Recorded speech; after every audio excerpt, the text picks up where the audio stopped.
안녕하세요. 여러분들 귀한 사연 즐겁게 듣고 있는 30대 직장인이에요. 사실 결혼 전까지는 알지 못했던 채널인데 저도 시집가고 나서 이래저래 겪은 일이 많다 보니 다들 결혼하고 저처럼 사시는 건가 싶어 다른 기혼자분들 사시는 얘기가 궁금해지더라고요.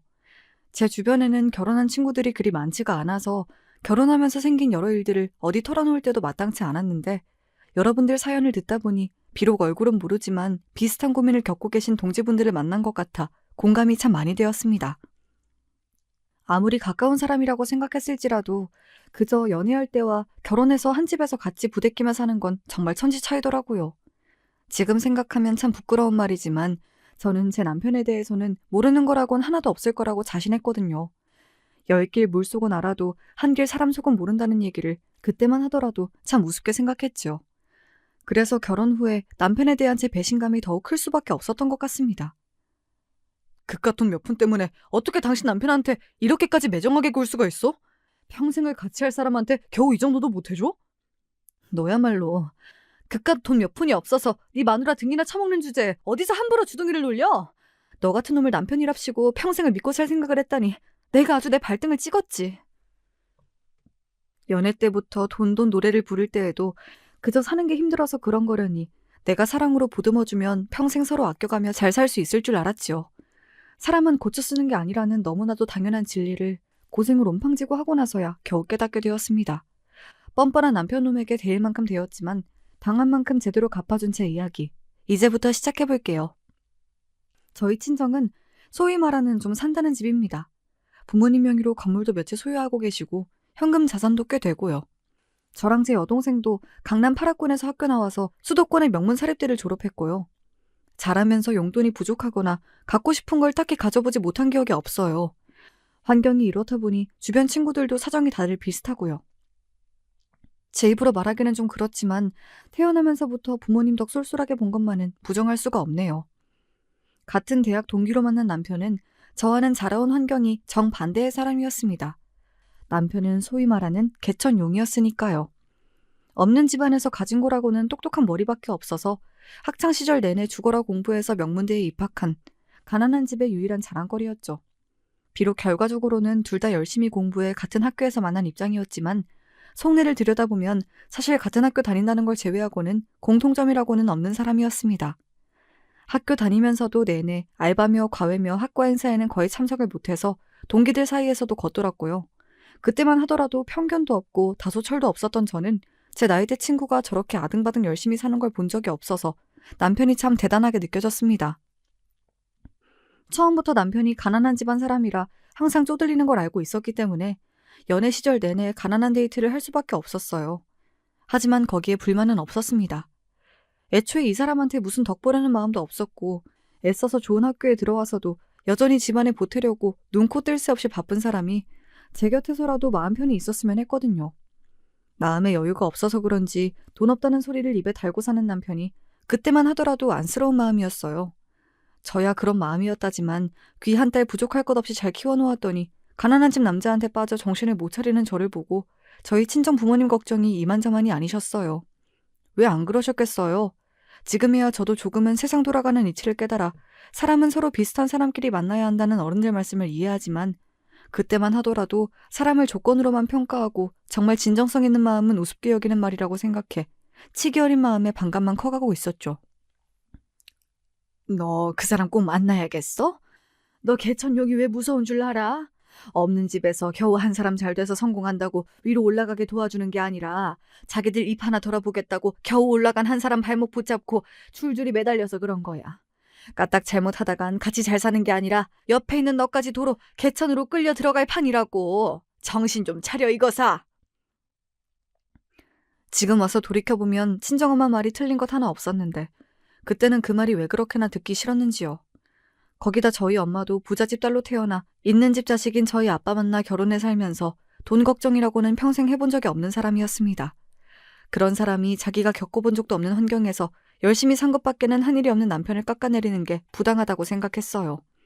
남편이라고 저런 집에서 태어나고 싶어 태어난 게 아닌데 그게 저런 소리까지 들어야 할 일인가 싶기도 했고요.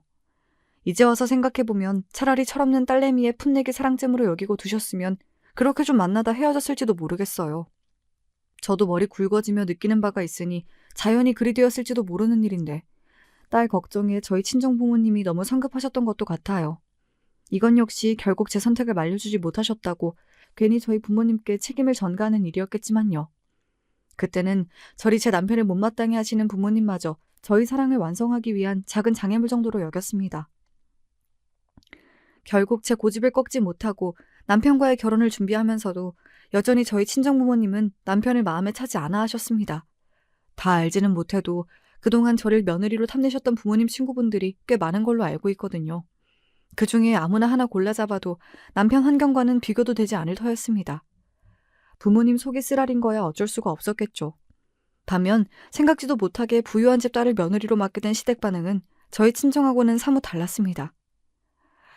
우리 진우가 우리 분에 넘치는 자식이어서 부모라고 해준 게 없어 내 마음에 걸렸어요. 그런데 그렇게 고생해서 좋은 학교, 좋은 직장에 떡하니 붙더니 이리 훌륭한 집 자제를 짝이라고 데려오니 내가 몸둘 바를 모르겠습니다. 시아버지 되실 분은 남편 고등학교 때 돌아가셨다고 이미 들은 바가 있었고 홀로 남은 시어머니께서 제게 송구하다는 듯 연신 고개를 조아리셨습니다. 괜히 형편에 맞지 않는 부잣집 딸이라고 대놓고 불편해하는 것보다야 그 편이 나을지도 모르겠으나 사실 처음 만날 때부터 시어머니에 대한 감정이 썩 좋지만은 않았습니다. 남편이 대학 다니는 내내 자기 가족 부양하겠다고 얼마나 고생을 했는지 옆에서 지켜봐온 세월이 있으니까요. 남편 말로는 2살 터울의 여동생이 하나 있었고 시아버지께서 돌아가신 이후로는 남편이 시댁의 실질적 가장으로서 생계를 책임지고 있었습니다. 하지만 그래봤자 당시 남편도 고작 고등학생이었어요. 남편 말로는 어머니가 몸이 약하셔서 일 다니기가 힘들어 그랬다고는 하지만 막상 직접 만나 뵙게 된 시어머니가 그렇게 특출나게 몸이 약하신 것 같지도 않았습니다. 어린 아들은 한 푼이라도 더 벌어 집에 보태겠다고 그렇게 용을 썼는데 자식을 둘이나 뒀다는 사람이 남편 먼저 보냈다는 자기 연민에 빠져 제대로 된 일자리조차 구하지 않고 어린 아들에게 의지했다는 게 제 상식으로는 이해가 가질 않았습니다. 처한 상황이야 안타깝기 그지없으나 어찌되었든 아직 미성년자인 자식이 둘이나 있으면 하다못해 당장 집 앞 식당이라도 나가 일해서 가족을 부양하는 게 맞지 않나요? 본인이라고 어디 여자 혼자 몸으로 자식들 건사하기가 쉬우셨겠어? 아버지 그리 가시고 나서 뒤따라가시지 않은 것만으로도 난 우리 엄마한테 고마워. 자기도 정말 대단하다. 그때 자기도 어렸잖아. 가장 노릇할 나이는 절대 아니었는데. 어린 나이에 가족들 건사하겠다고 어떻게 그렇게까지 했는지 모르겠어. 그렇게 살고 싶어 사는 사람이 어디 있겠어. 상황이 그러니 하기 싫어도 할 수밖에 없는 거지. 덤덤하게 말하는 남편이 동갑내기임에도 불구하고 저보다 한참 어른처럼 느껴졌습니다. 그동안에야 애인이라고 해도 결국 가족은 아니니 고생하는 걸 지켜볼 수밖에 없었으나 저랑 결혼하고 나서는 그동안 없이 산 서름 싹 씻고 살 수 있도록 잘해주리라 다짐했습니다. 남편도 저도 대학 졸업 후에 대기업에 입사해 일을 하고 있었으나 결혼할 때 남편 수중에 있는 돈이라고는 한 푼도 없었어요. 버는 족족 다 시댁으로 들어갔으니 남은 돈이 있을 리 만무했지요. 저희 부모님 입장에서야 복장이 터질 상황이었으나 부모님 품에서 안락하게 자라기만 해서 돈 무서운 줄이라고는 몰랐던 제 입장에서는 남편이 부족하더라도 내가 가진 게 많으니 문제될 게 뭐냐는 생각이었어요. 사위를 그렇게나 마음에 들어하지 않으셨으면서도 딸 자식 고생시키기는 싫으셨던 부모님께서 결국 저희 신혼집을 전액 부담해 주셨습니다. 결혼하고 처음으로 시댁 식구들을 저희 신혼집으로 초대해 집들이 했던 날의 기억이 지금도 선명하게 떠오르네요. 그 당시에도 시댁 식구들은 작은 평수의 빌라에 새들어 살고 계셨습니다. 그래봤자 남편 빠져나오니 시어머니와 아직 결혼 안 한 시누이 둘이 살기에는 그리 작진 않았으나 저희 신혼집과는 비교할 게 아니었죠. 세상에, 신혼집을 너무 잘 해놨다. 우리 아들 이런 데서 신혼살림을 다 살게 되고 내가 감개무량해 눈물이 다 나올 지경이다. 오빠 좋겠다. 나도 이런 집에서 살고 싶어. 그야말로 갖은 궁상을 다 떠는 시어머니와 시누이였습니다. 남편이야 그렇다고 치더라도 저는 이제 막 가족이 된 사이인데 부끄러운 줄도 모르는지 속에서 느낀 걸 거르지도 않고 얘기하는데 듣는 저만 민망해지더라고요. 남는 방도 많네. 이 방 그냥 놀리기 아깝지 않아요? 시누이는 아예 저희 집에 놀러 앉고 싶은 기색을 감추지도 않더라고요. 하지만 어림도 없는 일이죠. 남편이야 제가 선택한 사람이니 제가 평생 안고 가는 게 당연하다고 생각했지만 그렇다고 해서 시댁 식구들까지 업고 살 생각은 추호도 없었으니까요. 시어머니와 마찬가지로 시누이도 고등학교 졸업해서 전문대 다니면서도 제 오빠한테 따박따박 용돈 타 쓴 걸로 알고 있다 보니 곱게 보이지 않았습니다. 제 오빠 그렇게 고생하는 꼴을 보면서 어떻게 저렇게 철딱서니가 없나 싶었어요. 공부도 지지리도 못해서 원래 같았으면 전문대도 언감생심이었는데 그래도 뭐라도 배워놔야 사람 구실한다며 제 오빠가 죽을 똥 살 똥 뒷바라지에서 보낸 게 변두리 전문대였어요. 한마디로 제 남편 등골 빼먹는 걸 아주 당연하게 생각하는 시누이였으니 제 눈에 예뻐 보일 턱이 없었죠. 설사 제가 시누이를 저희 신혼집에 데리고 살 용의가 있다고 하더라도 저희 친정 부모님 들으시면 그야말로 입에 개거품 물고 쓰러질 소리였습니다. 쥐뿔도 없는 사위한테 신혼집까지 해줬는데 골칫덩이 시누이까지 데리고 산다고 하면 누구라도 그렇지 않겠습니까? 결혼하면서 제 딴에는 이래저래 저희 친정 부모님께 서운한 점이 많았다곤 하나 그렇다고 해서 제가 기본적인 도리까지 잊은 건 아니었습니다. 그렇기에 어떻게든 비벼보려는 시누이를 아주 단칼에 잘라냈습니다. 결혼해서 새 가정 이루었으면 부모님으로부터 정서적으로든 경제적으로든 자립하는 게 당연하죠. 저희 부부 인생은 저희 부부끼리 꾸릴 거니 그런 걱정은 안 하셔도 돼요. 대본에 시누이 주둥이가 툭 튀어나왔으나 애초에 시누이 마음에 들겠다고 살살거릴 생각은 눈꽃만치도 없었습니다. 결혼할 때 해온 걸 생각하면 눈치를 봐도 시댁 쪽에서 저한테 눈치를 볼 일이지 그동안 제 남편 등골 빼먹을 만큼 빼먹은 시댁에 눈치 볼 이유가 없었으니까요. 하지만 남편 생각은 좀 달랐던 모양입니다. 여보, 아까 진이가 철없이 말하긴 했지만 제 딴에는 이렇게 좋은 집에서 살아본 적이 없어서 한 얘기인데 그렇게까지 말할 건 없었잖아. 걔도 어릴 때 아버지 잃고 불쌍한 애야. 당신한텐 당신 여동생이 애틋하고 가여울지 몰라도 나한텐 내 남편이 제일 가엽고 불쌍해. 사실 고생이야. 당신 혼자 전부 다 했지. 어머님이나 아가씨야 당신 그늘 밑에서 편하게 지낸 것도 사실이잖아. 이제 아가씨도 어린애 아니야. 자기 앞가림 자기가 해야지. 그리고 아까 방이 나무니 어쩌니 하는 건 나한테 정말 실례되는 말이야. 가만 보면 자기 동생은 그렇게 애틋해하면서 나 속상할 건 생각 안 해줘? 나야말로 그렇게 말하면 정말로 서운해.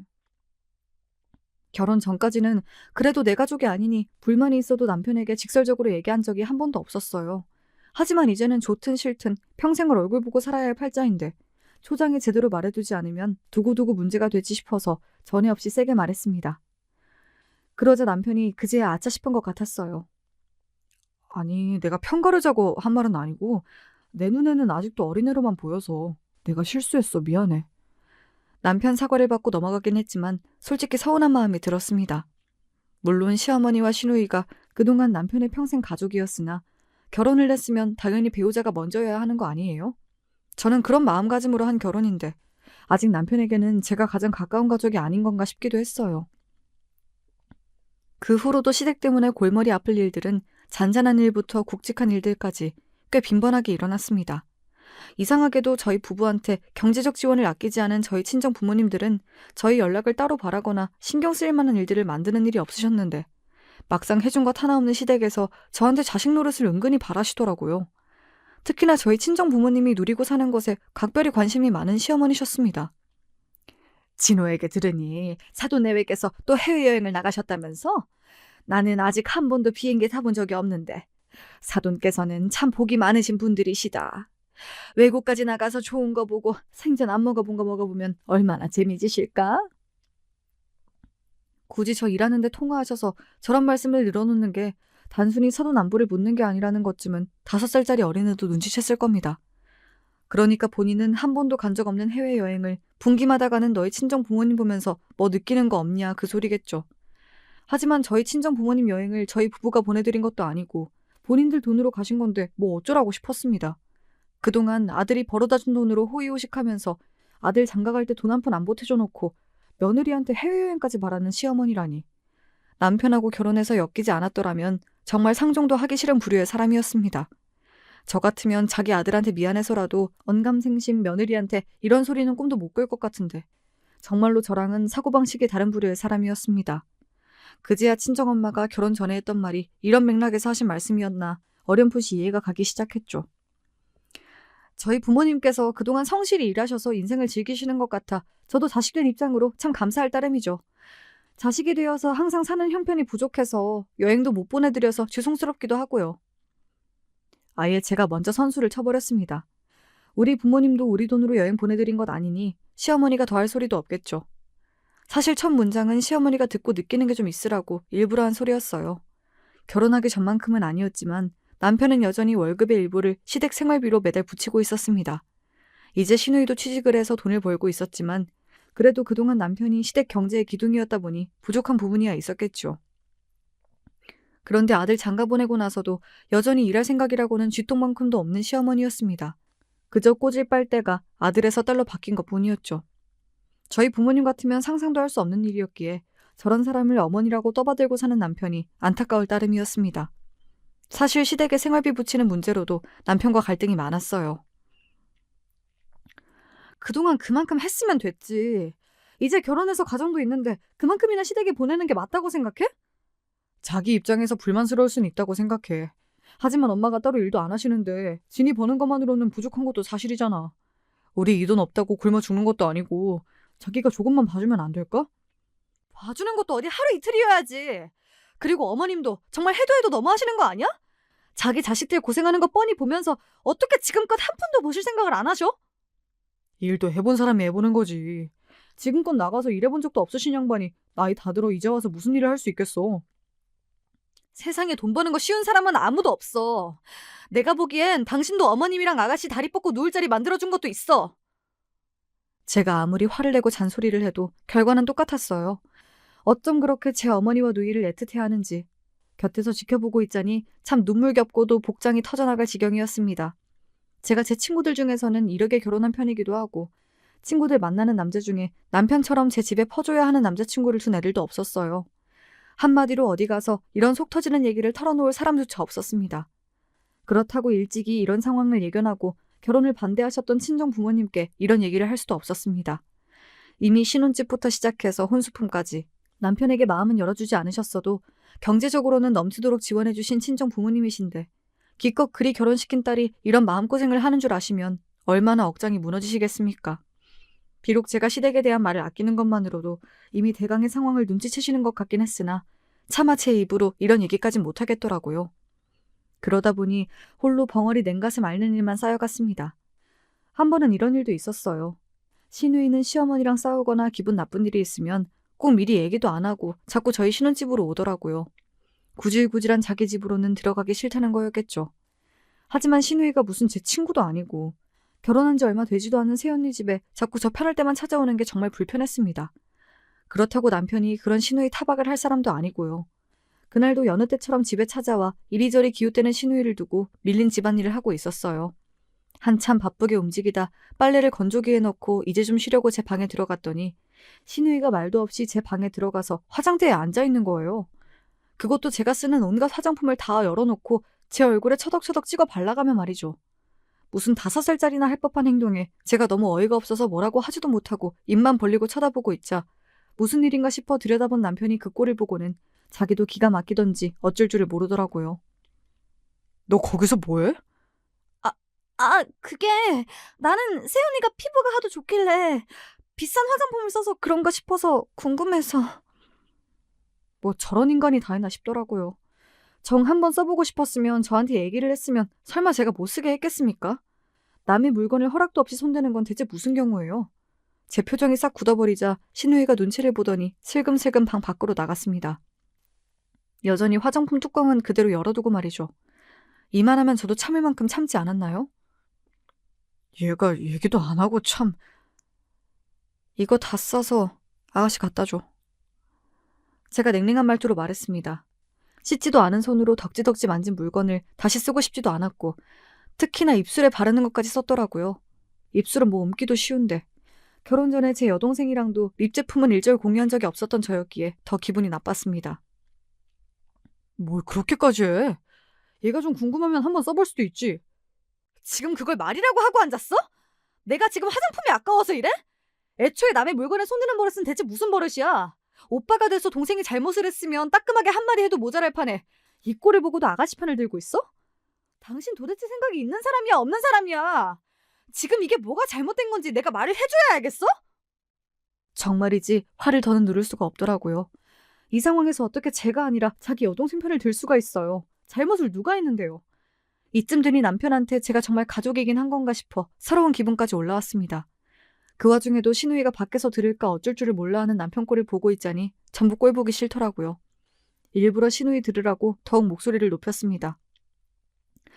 얼마나 생각이 없으면 부부 침실에 허락도 안 받고 기어들어갈 생각을 해? 도대체 내가 내 집에서 왜 이런 불쾌한 감정을 느껴야 하는데, 나한테 최소한의 예의도 안 지키는 사람을 내가 언제까지 참아줘야 하냐고! 그만 좀 해. 밖에 다 들리겠어. 들으면 들으라지? 내가 못할 소리 했어?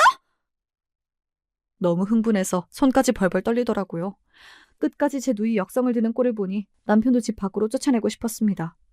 남편 코앞에서 방문을 쾅 닫아버리는 게 고작 제가 할 수 있는 일의 전부라고 생각하니 분하고 억울했습니다.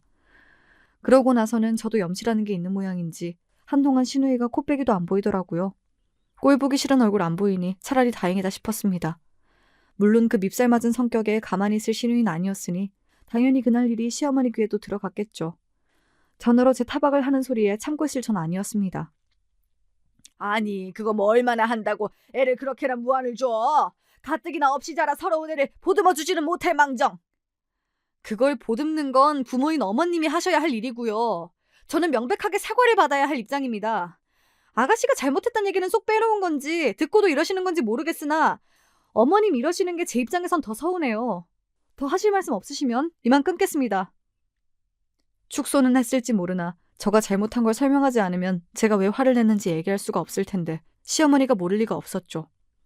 어미나 딸 자식이나 참 똑같은 인간들이라는 생각이 들었습니다. 예전에는 자기 어머니, 여동생 고생 안 시키겠다고 고생을 자처하는 남편이 안쓰럽고 대단하다는 생각뿐이었으나 이 정도로 저 인간들을 겪어보고 나니 남편이 그저 호구라는 생각을 지우기 힘들더군요. 제 식구들 일이라면 똥인지 된장인지 구별도 못하는 꼴을 봐왔으니 그럴만도 했죠. 그리고 그 식구들 안에 저는 포함되지 않는 거였겠죠. 처음에는 있는 집 딸이랑 결혼해서 신혼집도 받아오는 걸 봤으니 시어머니도 저한테서 뭔가 얻어낼 게 있지 않을까 싶어 잠깐은 눈치를 본 모양이었습니다. 하지만 사태가 이 지경에 이르고 보니 저한테 찔러도 나을 구석 하나 없다는 걸 그제야 깨달은 모양인지 시어머니도 점점 성격이 나오더군요. 시누이 경험 없는 게 다 어디서 왔겠어요. 보고 배운 게 딱 그런 거였겠죠. 돈이 없는 건 참을 수 있었지만 기본적인 사람 대하는 개념도 없는 건 참기 힘들었습니다. 진이 요새 만나는 남자가 있는 것 같더라고. 그래? 신우이의 연애 소식을 전하는 남편 말에 딱히 대꾸할 말이 없었습니다. 제 눈치를 보느라 방문이 뜸한가 싶었더니 자기 연애하기 바빠서 그런 거였구나 싶었죠. 뭐 예쁜 신우이라고 연애를 하든 말든 관심이 생겼었겠어요. 그 일로 결혼하고 남편과도 가장 크게 다툰 후였기 때문에 남편과의 사이도 다소 서먹해졌습니다. 하지만 이번에는 제가 먼저 굽힐 생각은 전혀 없었습니다.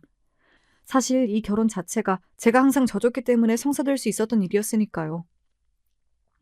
그러면 안 된다는 거였다는 걸 그즈음에는 깨닫고 있었으나 이미 일은 치러졌으니 늦어도 너무 늦었다 싶었습니다. 저 진상시댁에게 목줄을 잡힌 남편과 평생을 살려면 이제 저 인간이라도 정신을 차리게 해야 한다고 생각했습니다. 남편까지는 어떻게 제 업이다 생각하고 짊어지고 산다고 할지라도 시어머니와 시누이까지는 정말 봐주기 힘들었으니까요. 그러려면 남편이 시댁으로부터 정서적으로 독립하는 것 외에는 방법이 없었습니다. 시누이가 불쑥불쑥 찾아오는 일이 줄어들다 보니 제 사람들을 초대하기도 좀 편해지더라고요. 마음에 차지 않는 사위와 결혼하고 나서는 아무래도 결혼 전보다는 친정 식구들과 사이가 소원해진 탓에 정작 제 친동생은 그때까지 집에 초대를 못하고 있었거든요. 물론 일부러 못 오게 한 건 아니고 저도 직장을 다니지만 제 동생은 대기업 연구직이라서 저보다도 훨씬 바쁘기도 했습니다. 그 와중에 시누이까지 들락거리니 집에 놀러오라는 말 한마디 하기도 쉽지가 않더라고요. 얄미운 남의 동생은 제 집처럼 들락거렸는데 정작 내 동생은 한 번을 못 불렀다고 생각하니 나도 참 형편없는 언니다 싶었습니다. 그래서 하루 날 잡고 작정하고 동생 좋아하는 걸 잔뜩 해서 동생을 초대했어요. 그래도 못난 언니 생각해서 저 좋아하는 디저트를 잔뜩 사들고 들어오는 동생을 보니 자연스럽게 항상 빈손으로 쳐들어와 저희 집 냉장고를 축내던 시누이와 비교가 안 되려야 안 될 수가 없더라고요. 그렇게 오랜만에 보는 동생과 기분 좋게 회포를 풀고 있는데 시누이한테서 갑자기 전화가 왔습니다. 좋은 기분을 망칠 것 같은 불길한 예감에 저도 모르게 인상이 찌푸려졌습니다. 언니, 지금 사돈처녀 집에 와 있다면서요? 그런데요? 오빠가 그래요? 나 지금 언니네 좀 가도 되나? 와서 도대체 또 무슨 짓을 하려나 싶어 거절하려고 하는데 옆에서 제가 통화하는 걸 보고 있던 동생이 입모양으로 괜찮으니 오시라고 하더라고요. 상견례와 제 결혼식 때 말고 얼굴 본 일도 없는 사돈이 편할 리 없겠으나 저 생각한다고 그랬겠죠. 찜찜하긴 했으나 동생 성화에 마지못해 오라고 허락을 했습니다. 그렇게 간만에 저희 집에 온 시누이는 집에 들어오자마자 제 동생을 훑어보기에 여념이 없었습니다. 같은 사돈 처지에 조심하는 건 제 동생뿐이었어요. 제 동생이 무슨 동물원 원숭이도 아닌데 머리부터 발끝까지 제 동생 입은 것 두른 것을 하나하나 뜯어보면서 특유의 경 없는 소리를 쏟아내는 시누이였습니다. 역시 부잣집 딸이라서 그런가. 사돈은 뭐 하나 명품 아닌 게 없네요. 이래서 사람이 돈이 있고 봐야 해. 난 시집갈 때나 이런 거 한번 둘러볼까? 집에서 이런 거 다 해주는 인생은 어떤 기분일까? 친하지도 않은 사이에 보자마자 쏟아지는 무례한 말들에 동생이 당황해서 되려 제 눈치를 보더라고요. 저야 시누이 저런 꼴에 이골이 나 있다고 하지만 제 동생은 거의 처음 제대로 대화해보는 거라고 해도 과언이 아니었습니다. 듣는 제 얼굴이 화끈거리는데도 창피한 줄도 모르는 시누이였습니다. 게다가 누굴 철딱서니 없이 집안 돈만 축내는 사람 취급입니까? 아가씨, 얘는 고등학교 졸업한 이후로 집에 손 벌린 적 없어요. 공부도 나보다 훨씬 잘해서 대학 내내 장학금 받고 다녔고 연봉도 나보다 훨씬 세요. 얘 지금 입고 두른 거 다 자기가 일해서 자기 능력으로 벌어서 이만큼 하고 다니는 거예요. 잘 알지도 못하면서 집에서 다 받았다느니 그런 소리는 대체 왜 하는 거예요? 옆에서 제 동생이 그만하라고 제 손을 붙들고 말리는 데에도 할 말은 해야겠더라고요. 오히려 자기 오빠한테 기생하면서 그동안 편의상권 자기가 더하지 않았습니까? 뭐 눈에는 뭐만 보인다고 어디서 남의 귀한 동생을 자기랑 동급으로 취급하고 있습니까? 제 말에 시누이 주둥이가 또 삐죽 튀어나오더군요. 아니, 나는 나랑 동갑이라는데 나랑 하고 다니는 게 너무 다르니까 부러운 마음이 들어서 그랬죠. 집도 산다고 하니 당연히 집에서 해줬겠거니 할 수도 있는 거지 뭐. 나한테면 몰라도 내 동생은 아가씨도 초면이나 마찬가지잖아요. 얘가 갑자기 그런 소리 듣고 있자니 얼마나 당황스럽겠어요. 그래요. 내가 말 실수했네요. 미안해요, 사돈. 아니에요. 괜찮아요. 언니도 그만해. 나 정말 괜찮아. 오랜만에 본 동생이 반가워 좋아진 기분이 그만큼 더 밑으로 가라앉았습니다. 언니가 이런 꼴 보며 살고 있다는 걸 눈으로 확인했으니 동생이 얼마나 심란했겠습니까? 결국 친정 부모님의 염려가 현실이 되고 말았습니다. 그날 밤에는 속상해서 정말 잠이 안 오더라고요. 동생이 입이 무겁긴 했으나 언니 걱정에 결국은 그날의 일도 친정 부모님 귀에 들어가게 되겠죠. 그렇게 자기는 다르다느니 잘난 척을 있는 대로 해가며 없는 집구석에 시집을 갔는데 신혼집이며 혼수며 바리바리 해주셨는데도 제대로 된 대접도 못 받고 살고 있는 걸 전해 들으실 친정 부모님을 생각하니 너무 속이 상했습니다. 불효녀도 이런 불효녀가 다 있을까요? 옆에서 세상 편하게 자고 있는 남편 코를 비틀어버리고 싶었습니다. 따지고 보면 제 놈이 팔자에도 없는 이런 좋은 집에서 호사를 누리는 것도 다 제 부모님 덕분인데 감히 내 앞에서 개념 없는 제 본가 식구들만 싸고 들면서 정작 받은 건 많은 제 부모님한테는 살거운 말 한마디 한 적 없는 남편놈이 괘씸해서 속이 부글부글 끓었습니다. 그래서 며칠 지나지 않아 부동산으로부터 뜻밖의 연락을 받게 되었을 때에는 정말이지 꼭지가 돌아버리는 줄 알았습니다. 한창 바쁘게 일하느라 대충 전화를 받느라 처음에는 부동산인 줄도 몰랐어요. 안녕하세요. 다름이 아니라 지금 사시는 집 담보대출이 들어갔다고 해서 확인차 연락드렸어요. 네? 담보대출이요? 우리 그런 적 없는데? 다른 곳이랑 착각하신 거 아니에요? 아이, 그럴 리가 있나요? 저희가 부모님하고 거래 튼 지가 벌써 몇 년째인데요. 그때 따님 신혼집이라고 특별히 잘 좀 부탁드린다고 몇 번이나 당부를 하셔서 담보대출이 1억이나 들어가 있길래 저도 무슨 일인가 싶어 연락드린 거예요. 도대체 이게 다 무슨 소리인가 싶었습니다. 저희 부모님이 신혼집 사주시면서 제 단독 명의로 해주셨기 때문에 제가 대출 신청을 하지 않았는데 대출이 나올 리가 없었습니다. 뭔가 잘못돼도 단단히 잘못되었다는 생각이 들었죠. 죄송하지만 자세하게 좀 이야기 들을 수 있을까요? 제가 지금 아예 처음 듣는 소리라서 너무 당황스럽네요. 따님 본인이 신청하신 게 아니시라면 혹시 남편분이 신청하신 건 아닐까요? 간혹가다 배우자 명의로 된 부동산을 상의 없이 처리하는 경우도 있어서요. 저는 서류 확인하다가 알게 된 거고 사실 주택담보대출은 은행이랑 거래하는 거라서 저도 자세한 내용은 몰라서요. 혹시나 싶어 연락을 드린 건데 모르고 계셨나 보네요. 부동산 관계자분 입에서 남편이라는 단어가 나온 순간부터 손이 덜덜 떨렸습니다. 경황이 없는 와중이라 생각이 온전히 정리되진 않았으나 그분 말씀에 일리가 있었으니까요. 설마 제 친정 부모님이 저한테 말씀도 안 하시고 제게 양도하신 저희 신혼집에 대출을 걸 리가 없으셨으니까요. 저희 친정이 겨우 그 정도 돈이 없어서 자식에게 준 집에 담보대출 받을 형편이 아니잖아요. 그럼 남은 게 누구겠습니까? 제 집에 살면서 제 명의나 인감에 손댈 수 있는 유일한 사람인 남편 아니겠습니까? 머리로는 그렇게 정리가 되면서도 설마 그 인간이 나한테 그런 짓까지 할까 싶어 심장이 불안하게 쿵쿵댔습니다. 하던 일을 내버려두고 자리를 박차고 나가면서 남편에게 전화를 걸었습니다. 근무 시간이라 그런가 한참 연결이 안 되어도 아랑곳하지 않고 계속해서 전화를 걸자 마침내 남편과 통화 연결에 성공했습니다. 일하는 거 뻔히 알면서 이 시간에 무슨 일이야? 당신 내 집에 주택담보대출 받았어? 남편이 대꾸를 안 하더라고요. 하지만 그 침묵이 제겐 대답이나 다름없었습니다. 지금은 근무 시간이잖아. 집에 가서 얘기해. 제가 미처 답하기도 전에 전화가 뚝 끊어졌어요. 감히 나한테 이따위 짓을 해놓고도 제멋대로 전화를 끄는 남편에 대한 분노로 머리가 터질 것 같았습니다. 남편은 퇴근 이후를 말했으나 부동산 전화를 받은 순간부터 제 머릿속에는 그 일 외에 아무것도 입력이 되질 않았습니다. 결국 조퇴하고 집으로 가는 길에 친정 엄마한테서 전화가 왔어요. 부동산에서 소식 들었니? 입이 10개라도 엄마한테 할 말이 없어서 차마 입도 못 대고 있자 엄마가 그러시더군요. 오늘 가서 잘 한번 얘기해봐. 당황했다고 할 말 못하고 그러지 말고 생각 정리 잘해서. 마치 제 마음을 읽은 듯 말씀하시는 엄마였어요. 아무리 한동안 사이가 소원했다 한들 저를 세상에서 가장 잘 아는 사람이 바로 엄마셨죠. 엄마 목소리를 들으니 대출 문제로 놀란 가슴에 그동안 시댁 때문에 했던 마음고생까지 한꺼번에 쏟아지는 것 같아 그만 울컥했습니다. 하지만 아직 할 일이 많이 남아있었죠. 엄마의 한마디에 흥분한 마음을 가라앉히고 제가 해야 할 일들에 대해서 차가운 마음으로 다시 한번 생각해 보았습니다. 남편은 제 퇴근 시간보다도 두어 시간은 더 늦게 들어왔습니다. 제 놈 입장에서야 조금이라도 매를 늦게 맞고 싶었겠죠. 기다리는 시간 동안 제 머리가 더 차게 식었으니 오히려 잘 됐다 싶었습니다. 네가 내 인감 가져가서 이 집 주택담보대출 받았니?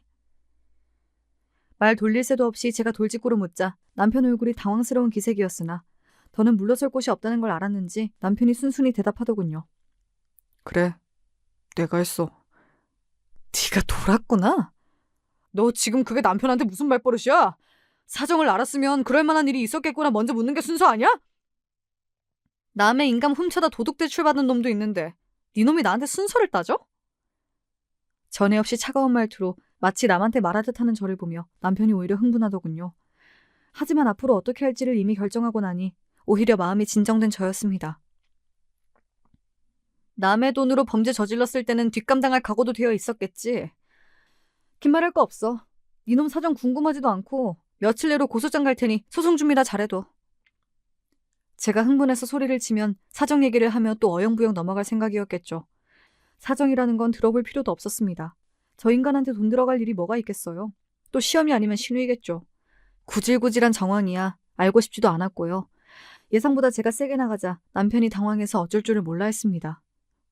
소송이라니 그게 무슨 소리야. 우리 같이 사는 우리 집인데 무슨 소송을 해. 그래서 이게 네 집이니? 네 집이야? 이 집 팔 때 돈 한 푼 안 낸 주제에 너 못마땅해 하는 장인장모라고 먼저 살갑게 인사 한 번 안 하던 놈이 집 해주신다고 할 때는 염치도 없이 넙죽 잘만 받아먹더니 그걸로 네 멋대로 주택담보대출까지 받아? 결국 우리 부모님 말씀이 옳았던 거야. 애초에 너 같은 놈을 구제해주는 게 아니었는데. 목소리 한 번 안 높이고 있는 사실만 얘기해도 남편한텐 죄다 치명타더라고요. 이 집의 존재 자체가 제 놈의 무능을 입증하는 거나 다름없는데 그걸 감히 빼돌릴 생각을 하다뇨. 저는 물론이고 제 부모까지 우습게 본 그놈을 더는 안고 갈 생각이 없었습니다. 애초에 이혼할 생각을 안 했으면 어떻게 저놈을 사기죄로 고소할 생각을 했겠습니까? 그래! 돈 필요해서 그랬다! 너야 돈 있는 네 부모 믿는 구석 있으니 그렇게 당당하게 살 수 있겠지.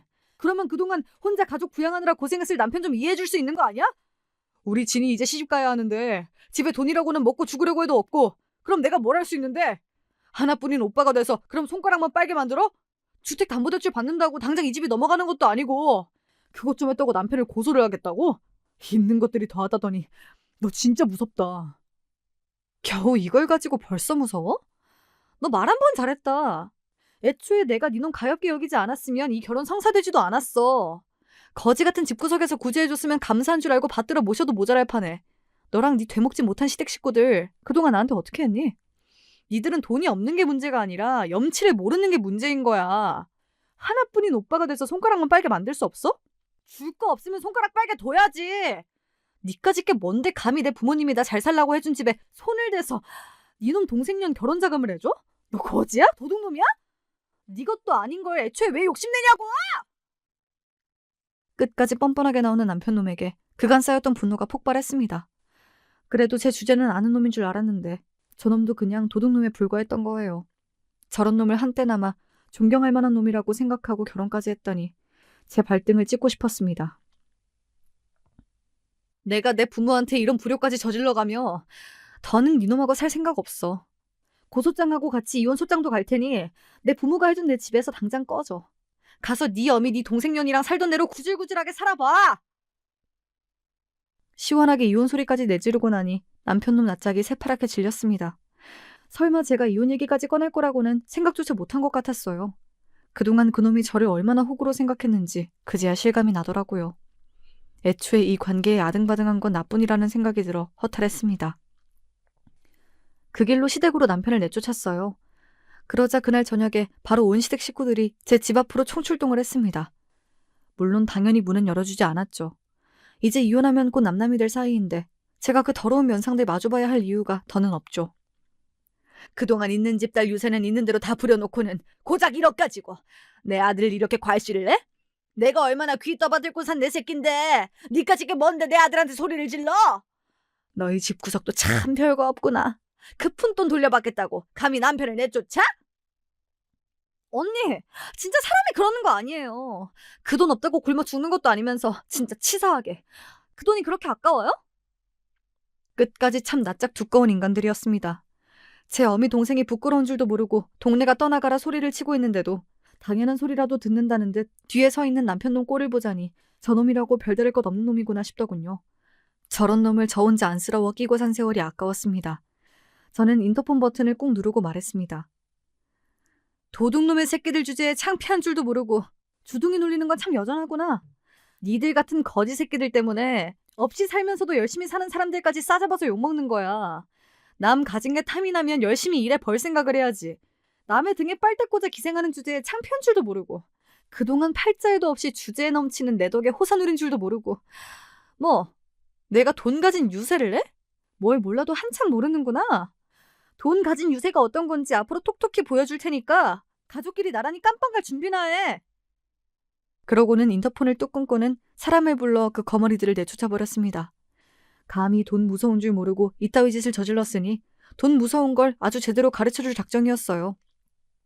그날 부모님께 도움을 요청해 대형 로펌 변호사를 셋이나 고용했습니다. 단순히 이혼하고 담보대출받은 돈 돌려받는 정도로 끝낼 생각은 처음부터 없다는 뜻이었습니다. 사태가 이 지경까지 이르러서야 부족한 집에 시집간 딸이 어찌 살았는지 내막을 알게 되신 부모님 표정이 참담하게 일그러졌으나 못난 자식이라도 자식이라고 묵묵히 저를 감싸 안아주신 부모님 덕에 일은 빠르게 진행되었습니다. 어차피 이혼 소송이야 저한테 절대적으로 유리했어요. 애초에 들고 온 재산이라고는 한 푼도 없는 남편이었으니 재산 분할이라는 것도 크게 의미가 없었고 남편놈 입장에서야 가지고 있던 것 다 빼앗긴 기분이 들겠지만 애초에 제 것도 아니지 않았습니까? 제 입장에서야 그저 제 놈 살던 바닥으로 내려가는 것뿐인데 고작 그 정도로 만족하고 끝낼 생각은 털끝만큼도 없었습니다.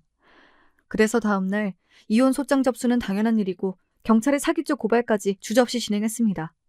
애초에 집 명의가 제 단독 명의였기에 혐의 입증이 명백했습니다. 사실 결혼할 때는 끝까지 사위에게 곁을 주시지 않는 것 같아 조금 서운했는데 여기에서도 친정부모님의 선견지명이 빛이 났습니다. 경찰로부터 출두 명령서를 받고 나서야 사태의 심각성을 인지한 건지 세 인간이 전부 저희 집으로 뛰어왔습니다. 하지만 이전에 때로 몰려왔을 때와는 태도부터 다르더군요. 여보, 내가 그때는 자격지심에 잠깐 돌았었나 봐. 내가 누구 덕에 이렇게 살았는데 당신한테 정말로 죽을 죄를 지었어. 한 번만 용서해주면 다시는 본가에 퍼주는 일 없이 죽은 듯이 당신 말만 듣고 살게. 제발 이혼만은 하다못해 사기죄 고발만이라도 취하해줘. 이러다 당신 남편 정말 실직자 돼. 언니, 내가 잘못했어요. 내가 언강생심 돈 욕심이 들어서 정말 잘못했어요. 언니 돈도 다 돌려주고 하라는 건 다 할게. 나 이러다 파혼당하고 감옥까지 가면 정말 못 살아. 나 좀 살려줘요, 언니. 아가, 내가 저번엔 너무 흥분해서 별소리를 다 했지? 늙은이가 경황 없는 와중에 한 소리니 그냥 미친 소리 다 치부하고 한 번만 봐주면 안 되겠니? 그래도 우리가 가족으로 산 시간이 있는데 어떻게 이렇게까지 척을 지을 수가 있어? 네가 하라면 앞으로 나랑 얘랑 너희 부부 앞에 다신 안 나타날 테니 제발 우리 아들만이라도 좀 받아줘. 그 난리를 치며 기세 등등하더니 고작 경찰 고발 하루 만에 꼬리를 말고 개처럼 비는 꼴들을 보니 속이 좀 시원해지는 것도 같더군요. 하지만 이제 시작이었습니다. 죄 지었으면 벌 받아야죠. 더는 답도 없는 쓰레기라서 내버렸는데 그걸 내가 왜 다시 걷어가요? 언제 또 내 뒤통수를 칠 줄 알고? 남의 돈 우습게 알더니 꼴 좋네요. 왜? 나더러 봐달라며 이렇게 빌어? 내가 언제 죄 지으라고 사정이라도 했어? 다 지들이 한 일이면서 왜 나한테 와서 난리들이야? 더는 댓글 면상 볼 일 없으니 내 집 앞에서 왈왈대지 말고 썩들 꺼져. 개처럼 볼품없이 끌려가는 새 인간 꼬라지를 보면서 더는 저것들 보고 살지 않아도 된다는 생각에 해방감까지 들더군요. 다음 일들이야 순조로웠습니다. 혐의도 증거도 차고 넘치는 덕에 생각보다 송사도 길게 끌지 않았어요. 이혼 소송이야 전적으로 저의 승리였습니다. 남편이라는 놈이 부인 재산 빼돌려 인감으로 사기쳐서 대출까지 받았는데 제게 유리하지 않은 게 더 이상한 일이었죠. 전 남편 놈과 전 신우이의 사기죄도 입증되었습니다. 집과 인감이 제 명의였던 데다 대출받고 나서 전 남편 놈이 잽싸게 신우이 계좌에 1억을 송금하는 바람에 두 사람이 공범이라는 건 쉽게 입증이 되었거든요. 사기죄로 경찰서를 들락거리는데 회사가 시끄러워지는 것도 당연했습니다. 전 신우이야 능력이랄 것도 없으니 곧장 해고가 되었고 전 남편도 회사로부터 권고사직 압박을 받아 결국 퇴사했습니다. 없는 집에 내세울 거라곤 대기업 다니는 아들이 전부였는데 그 영광도 끝이 난 거죠. 전 시어미야 직접적인 혐의가 없다 하더라도 본인 부양하던 자식 둘이 전부 회사 잘리고 쪽박 신세가 되었는데 그보다 더한 벌이 없겠죠. 간간히 일용직으로 남의 집 살림 살아주러 다닌다는 소리를 듣고 얼마나 웃겼던지요. 몸이 약해 일을 못 다닌 게 아니라 자식들 벌어다주는 돈으로 염치 없이 등 따숩게 살았다는 게 분명해졌죠. 참 그런 것도 어미라고 제 복을 걷어찬 전 남편이 등신인 거겠죠. 비록 이래저래 지저분한 꼴을 보긴 했으나 그 구질구질한 결혼으로 얻은 게 아예 없는 건 아니에요. 어른들 하시는 말씀에 그만한 이유가 있으니 좀 더 부모님 말씀에 귀 기울여 신중하게 행동하는 버릇이 생겼습니다. 제가 생각하는 진리만이 옳은 게 아니라는 조금은 철난 생각도 하게 되었죠. 지금은 스트레스 받을 일 없이 저 살고 싶은 대로 사니 마음도 많이 안정되었습니다. 비록 아예 겪지 않았다면 좋았을 일이나 어차피 지나간 일은 돌이킬 수도 없으니 이를 반면교사 삼아 조금 더 나은 저로 살고자 합니다. 창피해서 친구들에게도 다 얘기할 수 없었던 사연을 털어놓으니 좀 시원해지네요. 이런 말을 할 수 있는 이곳 채널이 있어 참 다행이에요. 제 이야기 들어주신 여러분들 모두 감사드립니다.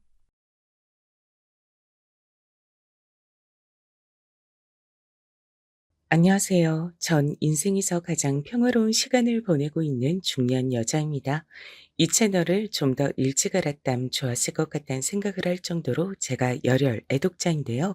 제 이야기도 한번 사연으로 소개해 주시면 좋을 것 같아 경험담을 신청해 봅니다.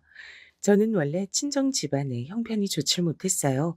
그런데다가 제가 중학교를 입학하였던 무렵 친정 부모님께서 억울하게 뺑소니 교통사고를 당하시는 일이 벌어졌습니다.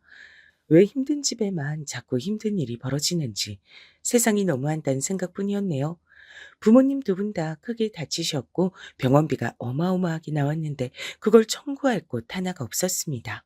그렇게 만든 가해자는 여전히 정체이며 행방이 오리무중이었고 사고가 난 현장에 목격자를 찾는 현수막이 큼지막하게 걸려 있었으나 결국은 목격자도 나타나지 않았어요. 고스란히 저희 가족이 감당해야 할 몫으로만 남겨졌습니다. 아버지께선 수술만 3차례 받으셨고요.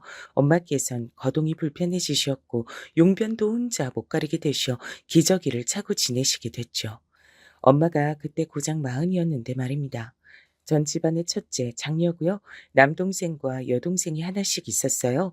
딱히 믿고 의지할 만한 친척도 없었기 때문에 부모님께서 뺑소니 교통사고를 당하셨을 때부터 전 막중한 장녀의 책임감을 갖게 됐던 것 같아요. 제가 정신을 차려야 동생들이 앞으로 먹고 산다는 생각이 들었던 거죠. 이악 물고 살다가 20대 중반이 됐을 때 처음으로 이런 생각이 들더라고요.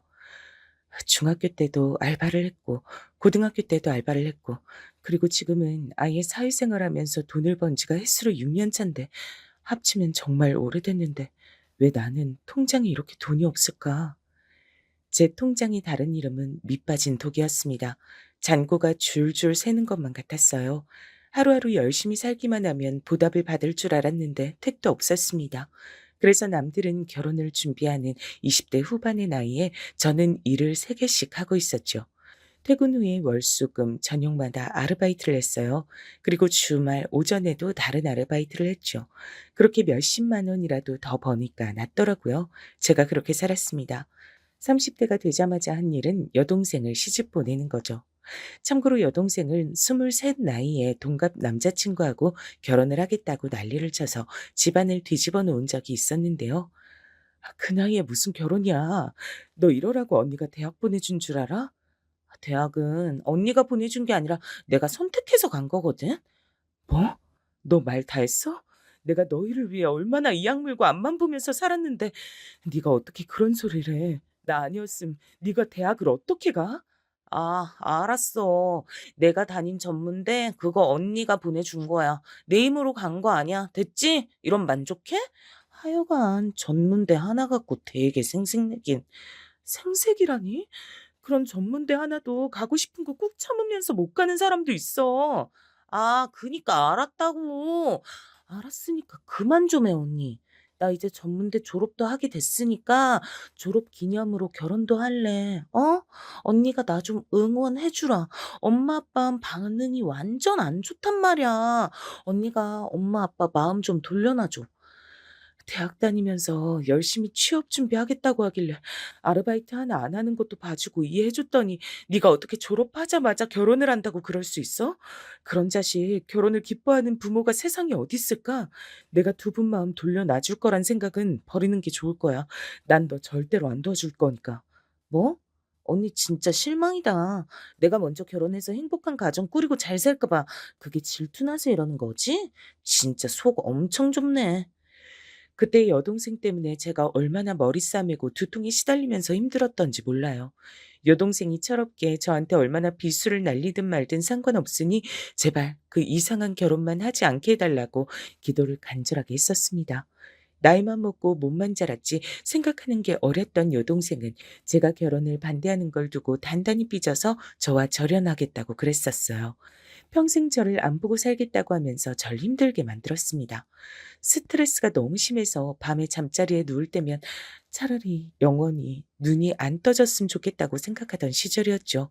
제 속을 문드러지게 만들었던 여동생은 결국 그 결혼을 안 했습니다.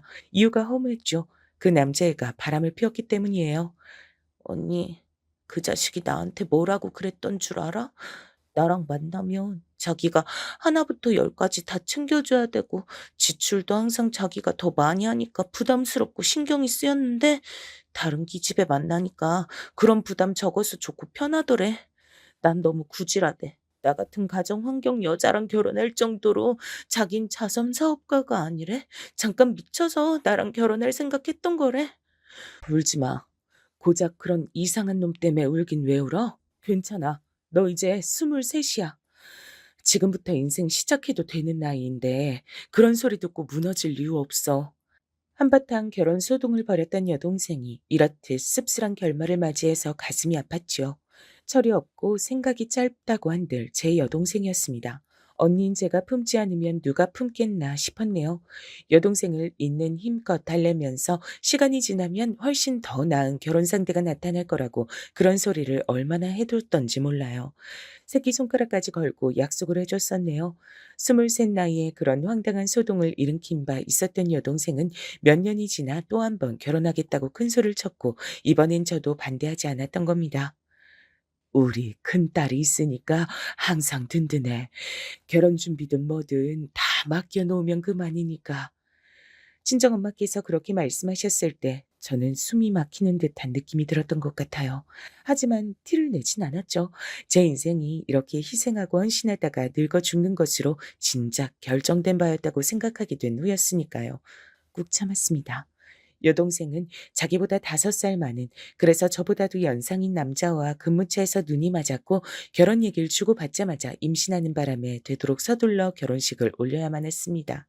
제부는 집안의 원조는 2천만 원 외엔 기대할 수 없는 처지였고 본인이 모은 돈으로 결혼하는 거였는데 4천만 원 남짓이 제부가 모은 재산의 전부였죠.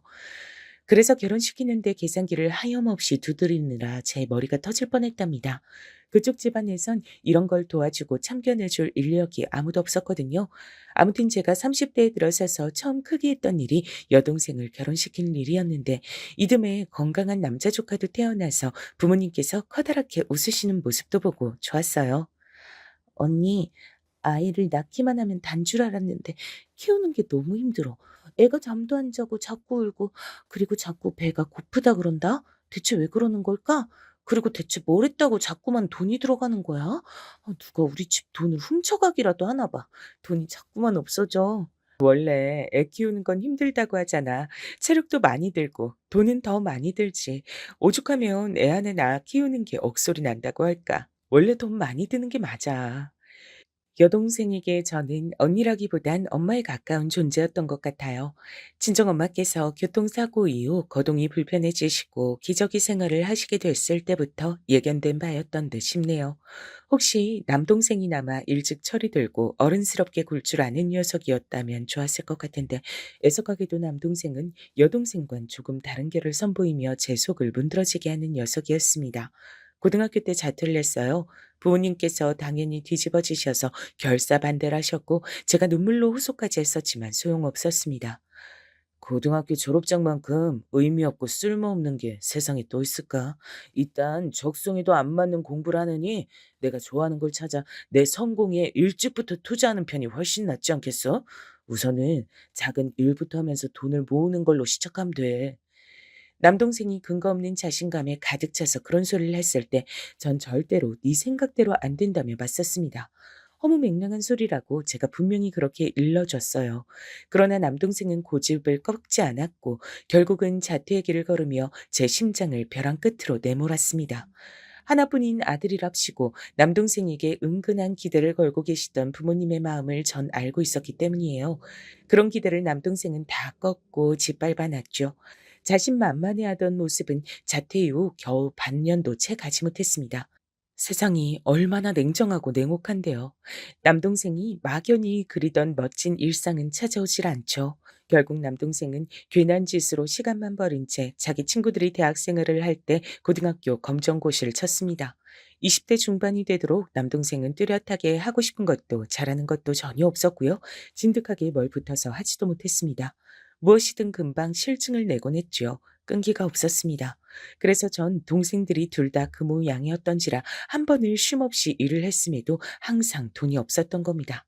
여동생의 출산 이후 아버지께선 제가 아는 한 난생 처음으로 남동생의 뺨을 때리셨습니다. 너는 조카가 태어났는데도 정신을 못 차려? 언제까지 이렇게 살 거야? 애비가 못났다고 해서 네가 똑같이 보고 배우기만 하면 어떡하란 거냐? 너는 네 젊음이 그 청춘이 아깝지도 않아? 저는 하루하루 잘 지내고 있는데 왜 또 괜히 이러세요? 이젠 하다하다 절 때리는 거예요? 아버진 그냥 제가 마음에 안 드시는 거 아니냐고요? 이 못난 놈아. 애빌 보고 배울 게 없거든. 네 눈알 봐라. 너같이 덜 떨어진 동생 녀석 때문에 지금까지 뭘 어쩌고 있는지 네 눈알 한번 보라고 이거사. 남동생은 제가 거론되자 차마 할 말이 없는지 입을 다물었습니다. 맞은 뺨보다도 부끄러움과 민망함에 달아온 귀가 더 빨갛게 보이더라고요. 남동생은 얼마 뒤 숙식이 제공되는 공장으로 들어갔어요. 조카의 양말값이라도 벌어겠다고 하면서 그런 말을 남기곤 공장 생활을 시작했는데 그 변화에 부모님께선 우셨습니다. 하지만 가장 기뻤던 건 저였죠. 그토록 오래 제 속을 타들어가게 만든 남동생이었지만 제가 먼저 그 손을 놓을 수가 없어서 한숨만 쉬며 희생하던 나날이었는데 드디어 뭔가 변화가 생긴 참이었습니다. 이때 제 나이가 이미 30대 중반이었습니다. 저는 30대 중반에 이르러서야 잠시 멈춰서서 하늘을 올려다볼 수 있었던 거예요. 하늘을 올려다본 다음엔 스스로에게 말했죠. 이제 잠시 쉬었으니 앞으로 더 열심히 달리자, 열심히 일을 하자, 이렇게 다짐했습니다. 여전히도 전 가장이었기 때문입니다. 부모님께서 또 건강 문제를 겪기라도 하시면 큰 돈이 훅훅 빠지는 것이었기에 항상 대비가 되어 있어야만 했어요. 쉬지 않고 또 돈을 벌며 지냈죠. 조카에게 들어가는 돈까지 이젠 따로 필요했기에 숨만 쉬어도 돈이 다 빠져나가는 기분이었습니다. 그래도 제 가족을 위하는 거니까 애써 보람을 느꼈죠. 남동생은 공장에 고참이 소개해준 여자 만난 지 얼마 되지 않아 결혼했습니다. 둘은 동갑내기였어요. 제 옳게 되는 사람이 금세 임신을 하는 바람에 결혼을 서두른 것이라 여동생 때와 비슷한 점이 많았습니다. 확연히 달랐던 점은 올케가 자기 집안이 비록 넉넉진 못해도 신혼집으로 쓸 작은 집을 가지고 있었단 점이에요. 그곳에서 남동생과 생활을 시작했죠. 그것만으로도 전 너무나 감사했네요. 태어난 아이는 또 남자 조카였답니다. 올케는 자기 집안의 손을 빌려 육아를 했기 때문에 제가 고단할 일이 적었어요. 어쨌거나 동생들을 둘 다 결혼시켰으니 그리고 둘 다 부모가 되었으니 이제야말로 한시름 푹 덜고 전 일을 조금 줄이며 지내고 싶어졌습니다. 제부나 남동생이 부지런하게 돈을 벌고 모으는 걸 보니까 왠지 제가 이젠 그렇게 해도 될 것 같았어요. 30대 후반의 나이에 와서 한숨 돌리던 그때 전 당연히 결혼 생각이 없었습니다. 왜냐면 할 수 있을 거라고 생각하지 못했기 때문이에요. 하지만 사람마다 인연이 있고 짝이 있단 말을 증명하듯 저에게 남편이란 존재가 등장했던 겁니다. 첫인상이 조용한 난초 같았어요. 가만히 올곧게 서 있는 난초 화분 같은 사람이었어요. 남편의 평온함에 이끌려 언감생신 결혼을 꿈꿔본 적 없던 제가 홀린 듯이 결혼을 하고 말았습니다. 남편은 20대 후반 나이에 결혼을 약속했던 여자가 바람을 피우고 자기를 배신하자 너무 큰 충격을 받아 그 이후로 아무도 안 만나겠다는 다짐을 한 뒤 혼자 지내온 사람이었죠. 뒤늦게 절 만나 결혼을 한 거죠. 위로는 형만 둘 있었습니다. 시부모님께선 연로하신 나이에 걸맞게 약간은 옛날 사고방식을 지니신 분들이었는데요. 아들이 귀하고 좋은 건데 딸 말고 아들만 셋 낳고 살아 복이 크게 흐르는 집안이라며 자화자찬을 하셨습니다. 시어머니께선 당신 스스로를 두고 아들만 줄줄이 셋 낳은 귀감이 되는 여자라고 칭하기도 하셨죠. 그래서 저는 묘한 기분을 맛봤습니다. 왜냐면 남편의 형수들, 그러니까 저의 손윗 동서들은 각자 자식들을 둘씩 낳아 키우고 있었는데 전부 딸들이었거든요. 과연 고지식하신 시부모님께서 손녀만 내신 상황을 달갑게 여기시긴 할지 그런 생각이 잠시 들었던 것 같아요. 워낙 조용한 성격의 남편은 인간관계도 좁았고 딱히 이렇다 할 취미생활도 없었으며 직장만 성실하게 다녔는데요. 아주버님들은 남편에 비하자면 그래도 좀 활달하신 분들 같았어요. 두 분끼린 나이 차이도 얼마 안 나고 사는 곳도 가깝고 결혼도 비슷한 시기에 하셨다 그러고 게다가 딸만 둘 낳은 것도 똑같으니까 그래서 잘 교류하며 지내시는 듯 싶더라고요. 제 손이 동서인 형님들끼리도 당연히 가까워 보였습니다. 남편은 자기 형 부부가 노는 것에 끼고 싶다는 생각을 지금까지 한 번도 안 하면서 살았다고 하던데 저도 딱히 형님들 사이에 제가 끼고 싶진 않더라고요. 그래서 남편하고 조용히 사이좋게 둘이서만 잘 지내면 더할 나위가 없겠다는 생각이었네요. 기껏해야 시댁에서나 다들 마주칠 사이라고 생각했습니다. 시어머니께나 열심히 잘하면 될 것 같았네요. 그리고 시어머니께서 저에게 이런 질문을 하셨을 때 옆에 형님들도 계셨습니다. 그래. 우리 어멈은 나이가 아무래도 나이다 보니까 애 가질 생각은 크게 안 가지고 있으려나? 어멈이란 호칭이 대뜸 낯설고 이상하게 느껴졌는데 왠지 내색을 하면 안 될 것 같았어요. 그래서 그저 웃어 넘겼습니다. 네, 어머님. 아이가 들어서면 들어서는 것이고 아님 마는 것이고 저흰 그냥 그렇게 마음 편하게 살아볼까 해요. 그런 것도 나쁘진 않겠지. 이 노인네 욕심 같아서야 떡 두꺼비 같은 손자 낳음 좋겠다 싶지만 그게 어디 욕심대로 되는 일이겠어.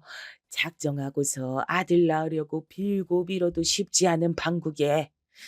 시어머니께서 한숨을 쉬며 그런 말씀을 하셨는데 눈길의 끝에 형님들에게 다 있었어요. 그러자 형님들이 난처한 눈빛을 서로 교환하시는 게 보였습니다. 시어머니께서 커다란 헛기침과 함께 돌아앉으시자 형님들이 저에게 눈치를 보내시더니 밖으로 나가자고 하셨습니다. 시댁 밖으로 나오고 나서야 형님들은 숨통이 트인다는 듯 크게 숨을 내쉬면서 피식 웃어대셨어요. 어머님도 진짜 세월기 앞에서 꼭 그렇게 우릴 망신주시할 속이 시원하신가? 그러니까요. 그놈의 순자 타령 지겨워 죽겠어요. 이게 벌써 몇 년째예요? 내가 시집 올 때부터 들었으니까 벌써 한참 됐지. 근데 어머님 돌아가실 때까지도 순자 타령하실 건가 봐. 가만 보면 아버님보다도 한술 더 뜨신다니까. 어머님, 당신께선 아들만 내리 셋 낳으셨다고 자랑하고 싶으신 거겠죠. 자고 형님은 그걸 못 해냈다고 타박하고 싶으신 거고요. 막상 손녀들 얼굴 보면 예뻐해 주시면서도 왜 그러시는지 모를 일이에요. 하여간에 어머님도 참 시대가 어느 때인데 아직도 그런 생각이나 하고 계신 건지 모르겠다니까요. 두 형님들의 대화를 멀뚱하게 듣고 있던 제가 갑자기 어떻게 된 영문인지 감이 와서 속으로만 아하라는 외침을 냈습니다. 형님들이 내리 딸만 낳아서 시어머니께서 그 점을 가지고 은근슬쩍 눈치를 주며 지내오신 모양이었죠. 형님들은 그게 마음에 안 들어서 속으로 늘 불만을 품어오고 계셨고요. 조용한 남편 하나만 보고 한 결혼이었기에 시댁에 이런 이모저모가 있을 줄은 상상도 못했던 터라 제가 약간은 놀란 기분으로 고개를 끄덕끄덕 하고 있으니까 형님들이 눈길을 줬습니다. 근데 우리 작은 올케는 어머님이 말씀하신 것처럼 암만 해도 나이 때문에 임신 계획은 없는 거나 마찬가지겠네. 저나 남편이나 딱히 이세에 대한 계획 없이 결혼을 한 것이었어요. 그래서 제가 큰 형님의 말씀에 고개를 순순히 끄덕이려 했는데 옆에서 작은 형님이 끼어들었습니다. 에이, 형님, 그건 모를 일이죠. 왜냐면 요샌 나이 마흔줄에도 애를 잘 만났잖아요. 여기 올기가 애기 낳고 싶음 얼마든지 노력해서 낳을 수 있지 않을까요? 의지만 있다면 병원도 다니고, 뭐, 의학의 힘을 빌려서 임신 시도해 볼 수도 있는 거고, 뭐, 암튼 그런 거죠. 그러자 큰형님이 저 말이 맞냐고 하는 듯 절 어딘가 추궁하는 눈초리로 쳐다봤어요. 말을 마친 작은 형님도 궁금증 가득한 눈으로 절 쳐다봤고요. 전 동생만 둘 두었고 사실상 엄마 역할을 하면서 살아와서 그런지 몰라도 그 순간 오랜 습관이 발동됐습니다. 아, 저기 형님들 여기서 이러지 마시고 일단 어디라도 가서 자리에 앉을까요? 따뜻한 차라도 나눠 마시면 기분이 함께 나아질 거예요. 전 여기 근처 지리를 잘 모르니까 두 분이 적당한 카페로 안내를 해 주시면 좋겠어요. 그건 바로 일단은 상대를 진정시키고 좋게 좋게 어르고 달래는 것이었답니다. 저는 습관적으로 그러놓고선 속으로 괜히 나만 피곤한 일을 자처했구나 싶었어요. 내심 두 분이 거절을 해주셔도 좋겠다고 생각했지만 서로 시선 교환을 마친 두 분이 동시에 그럴까라고 대답을 해주셔서 별 수 없이 셋이 자리를 옮기게 됐습니다. 바로 그곳에서 제가 친정의 이모저모도 어느 정도 형님들에게 전달하게 됐던 거예요. 이제 시댁으로 엮여서 한 집안 식구가 됐는데 저에 대해 두 분이 너무 아무것도 모르신다고 하니까 제가 차마 얘기를 안 해드릴 수가 없더라고요. 특히 저는 나이는 꽤 찼지만 막내 며느리로 새로 들어온 입장이었으니 두 분의 궁금증을 풀어드릴 의무가 있다고 생각했습니다. 전부 얘기할 필요는 없는 것 같아서 간략하게 줄인 친정 얘기를 전해드렸는데 두 분 다 표정에 당혹감이 스치고 있었어요. 먼저 입을 여신 큰 형님의 말씀을 듣고 저도 곧 따라서 당혹스러워졌죠.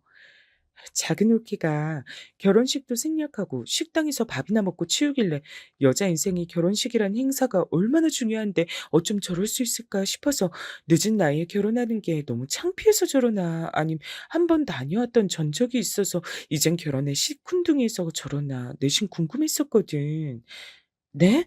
아, 아니에요. 창피하다고 생각 안 해봤고 한 번 다녀온 경험도 없어요. 그런 큰 오해를 하고 계셨군요. 오해하는 것도 무리는 아니었지. 왜냐면 작은 서방님이 워낙 입도 무겁고 자기 얘기도 안 하고 겉도는 성격이고 그러다 보니까 그쪽에다 물어볼 수도 없고 아버님 어머님도 딱히 작은 올케에 대해 아는 거 없다 그러시고 그래서 알아서 추측을 하는 수밖에 없었는데 그게 다 틀린 오해였고 사실은 작은 올케가 그저 찢어지게 가난한 집구석이란 이유가 전부였구나. 그렇게 아등바등 치열하게 땀 흘리고 피를 토하고 눈물을 쏟으며 살아왔으니 결혼식이란 것 자체가 호화롭다 못해 사치스럽게 느껴져서 엄두가 안 날 수밖에 없었겠어. 저런 저런 안타까워라. 살면서 당혹감에 눈알이 튀어나갈 뻔한 적은 이때가 처음이었어요. 제 사고뭉치 동생들도 못해낸 건데 큰형님께서 단번에 이뤄내시더라고요. 눈이 튀어나갈 만큼 당황했지만 전 어느 부분을 어떻게 정정해 드려야 할지 난감해서 아무것도 못하고 있었습니다. 피를 토한 적은 없다고 일단은 그렇게 정정부터 해야 하는지 진지하게 고민하고 있을 때 옆에서 커피를 호로록 마신 작은 형님께서 무척 안쓰러운 눈빛을 저에게 보내오셨어요. 나 갑자기 반성된다. 나도 내 친정이 형편 안 좋다고 생각하며 산 사람이거든. 대학 때 친구들 유학 가는데 나만 혼자 못 가고 알바해서 돈 벌고 이러는 게 너무 서러웠어. 근데 그게 우리 올케 같은 사람 입장에서 보면 굉장히 여유로운 생활이었겠구나 싶어서 대학도 못 나오고 부모님하고 동생들 챙기느라 하루도 못 쉬고 우리 올케가 고생을 많이 한 사람이었네. 네. 제가 고생을 좀 하긴 했는데 제 부모님이고 제 동생들이니까 당연히 할 일을 했다고 생각하며 살았어요. 그게 전부예요. 아니야. 그렇게 괜찮다는 듯 포장하지 않아도 돼. 내가 보기에 우리 올케는 전혀 안 괜찮아. 엄청 비참해. 비참하고 슬프고 힘들게 살아온 거야. 객관적으로 보기에 그러니까 일부러 아픔 숨기지 마. 이제 결혼도 했겠다. 자기만의 가정도 꾸렸잖아. 아픔을 마주하고 이전과 다르게 당당한 자세로 살아야지. 그렇군요. 네, 뭐 저 생각해서 말씀해 주시는 거니까 고맙습니다. 제 여동생은 철이 없긴 해도 고지 곧대로 말을 뱉고 행동하는 사람이었는데 작은 형님은 다른 유형 같았어요. 왠지 모르게 듣는 사람 입장에서 기분이 나빠진다고나 할까요? 절 아래로 깔보며 비웃는 것 같은 느낌이 들었는데 티를 내봤자 저만 손해일 것 같아 눈치가 없는 척 웃으며 차를 마셨습니다. 그때 큰형님께서 생각이 많은 표정으로 이러시더라고요. 그럼 작은 올케는 임신을 위해 병원에 다니는 건 비용이 비싸니까 생각도 못 하겠네. 병원까지 다닐 일은 아무래도 없을 것 같아요. 그렇게까지 해서 아이를 갖고 싶지 않다는 마음이 일단 크고요. 생명이 찾아와 준다면 감사한 일이고 아니라 하더라도 그냥 행복하게 잘 살면 된다고 생각해요. 그렇구나. 작은 올케 마음가짐이 참 좋다. 산전수전 다 겪고 밑바닥에서 산 인생이라 그런가 봐. 나도 한고생하면서 살았다고 스스로 생각해 왔는데 작은 올케 앞에선 명함도 못 내밀겠어. 큰형님의 말씀에 절 얕잡아 보는 것 같은 기운이 섞여 있었다고 생각한다면 제가 너무 예민하게 군 것이었을까요?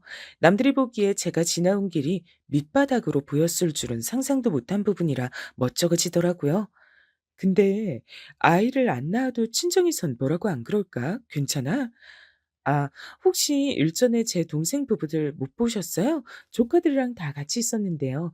제가 이미 조카가 둘이 있어요. 남자애들이라 얼마나 천방지축인지 몰라요. 그랬었지. 아, 맞아. 그래, 결혼식 대신이었던 식당에서 봤던 기억이 난다. 어쩜 거긴 남자애만 둘이야? 그러게요. 아, 그리고 얼마 전에 제 여동생이 둘째 임신했다 그러더라고요. 그래서 저희 친정 부모님이 저한테서 손주를 더 못 보신다고 해서 슬퍼하실 것 같진 않아요. 그랬구나. 다행이네. 혹시 작은 올케한테 또 남자 조카가 생기는 건 아닌가 몰라?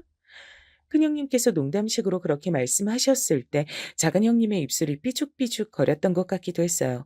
전 암만 해도 두 분 다 아들을 낳지 못하고 내리 딸들만 낳은 것 때문에 적지 않은 아쉬움을 안고 계신다는 인상을 받았습니다. 그날 형님들과 이런저런 대화를 오래 나누었고 집으로 돌아오면서 괜히 너무 많은 소리를 떠들었나 싶어 약간은 후회도 됐죠. 집안 얘기를 나누는 게 상대방과 친해지는데 커다란 도움이 되긴 해도 다른 무엇보다도 나 자신의 약점이 되어 돌아올 수도 있는 부분이었으니까요. 하지만 후회해본들 이미 엎어진 물이라 뭘 어쩌나 싶었습니다. 싱숭생숭한 그 마음을 남편과 나누진 못했어요. 제가 아직 남편을 속속들이 아는 때도 아니었지만 집안 여자들의 이야기에 절대 끼고 싶지 않아 하는 사람이란 것 정도는 꿰고 있었기 때문입니다. 듣는 것만으로 어쩌면 피곤해할 것 같더라고요. 그래서 저 혼자만 속에 형님들과의 대화를 담아두고 있었죠. 그로부터 몇 주가 흘렀을 때 시댁이 다 같이 모여 밥을 먹고 있었어요. 근데 전화가 와서 봤더니 여동생이었습니다. 여동생은 임신한 둘째의 성병을 아주 늦게 알았어요. 희한하게 병원에 갈 때마다 각도가 잘 안 보였다나? 뭐 그렇다고 하더라고요. 뒤늦게 정확한 확인을 했는데 그 결과를 전 시댁에서 통화하며 전달을 받았던 거예요. 언니, 둘째는 딸이길 바랬는데 또 아들이래. 아, 짜증나. 나 이제 어떡해? 어떡하긴 잘 낳아서 잘 키워야지. 또 아들이라고 해서 짜증내는 엄마가 세상에 어딨어? 철 좀 들어라. 아들이라면 뭐 어때서 그래? 나는 왕자님 조카가 또 생겨서 좋기만 한데? 아니, 나도 싫은 건 아닌데, 그래도 아들은 힘이 세고, 아무리 놀아줘도 쉽게 안 지친단 말이야. 아, 자꾸 뭘 해달라고 매달려. 너무 귀찮아. 둘째는 딸이 더 편할 것 같았는데, 아들만 둘 키우기 피곤해서 그래. 정말로 싫어서 한 소린 아니었어. 여동생이 주절주절 변명을 늘어놓는 걸 듣고 있자니 피식 웃음이 나더라고요. 이런 점을 보면 철이 들었다고 봐야 할지 말아야 할지 헷갈렸습니다. 대충 내용을 정리하고 통화를 끊었는데 남편이 바로 물어오더라고요. 방금 처제였지? 아기 성별 나와서 전화한 거야? 음, 둘째도 아들인 것 같다고 병원에서 그랬다네. 저는 무심코 질문의 대답부터 내놓고 말았어요. 근데 시부모님의 시선이 동시에 제 쪽으로 꽂히는 걸 느꼈습니다. 아들이란 두 글자 때문인 것 같았어요. 그제야 제가 머쓱해져서 고개를 숙이고 조용히 남은 식사를 하려는데 시어머니께서 굉장히 복잡 미묘한 눈동자로 저를 응시하는 거예요. 그러더니 도저히 지금 이 소리를 하지 않고선 못 넘어가겠다는 듯이 입술을 움찔움찔 대셨어요. 이윽고 저에게 뱉으신 말씀. 예. 어머마, 혹시 너희 집안엔 아들 낳는 기운이 내려오는 거 아니냐? 어? 그런 거 아니야? 하마터면 사례가 들릴 뻔했죠. 단 한 번도 그런 식으로 생각해 본 일이 없었기에 당황스러웠어요. 하지만 뭐라고 대답해야 할지 몰랐습니다. 가방끈이 부실해서 이럴 땐 불편하다는 생각이 들었네요.